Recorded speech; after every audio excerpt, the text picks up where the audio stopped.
Kidnap ಪ್ರಕರಣದಲ್ಲಿ HD Revanna ಅಂದರ್. ಹೊಳೆನರಸೀಪುರದಲ್ಲಿ JDS ಕಾರ್ಯಕರ್ತರು ಆಕ್ರೋಶವನ್ನ ವ್ಯಕ್ತಪಡಿಸಿದ್ದಾರೆ. ಯಾವುದೇ ಅಹಿತಕರ ಘಟನೆ ನಡೆಯದಂತೆ ಬಂದೋಬಸ್ತ್ ಮಾಡಲಾಗಿದೆ. ಶೀಘ್ರವೇ ರೇವಣ್ಣರನ್ನ ಬಿಡುಗಡೆ ಮಾಡಬೇಕು ಅಂತ ಕಾರ್ಯಕರ್ತರು ಒತ್ತಾಯಿಸಿದ್ದಾರೆ. ಷಡ್ಯಂತ್ರದಿಂದ ಎಚ್ಡಿ ರೇವಣ್ಣ ಬಂಧನ ಮಾಡಲಾಗಿದೆ. ಕಾರ್ಯಕರ್ತರು ಪ್ರತಿಭಟನೆ ನಡೆಸಿ ತಹಸೀಲ್ದಾರ್ಗೆ ಮನವಿ ಸಲ್ಲಿಸಿದ್ದಾರೆ.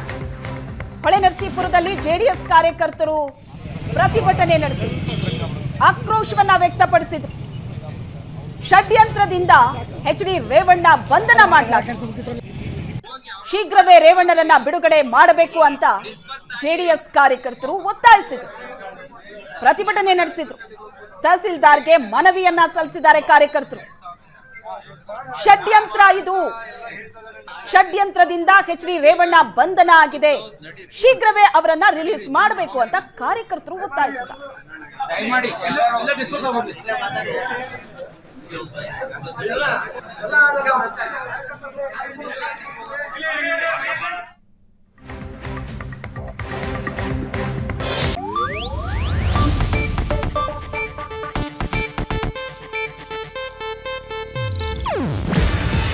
ಇದು ಏಷ್ಯಾನೆಟ್ ನ್ಯೂಸ್ ನೆಟ್ವರ್ಕ್ ಪ್ರಸ್ತುತಿ.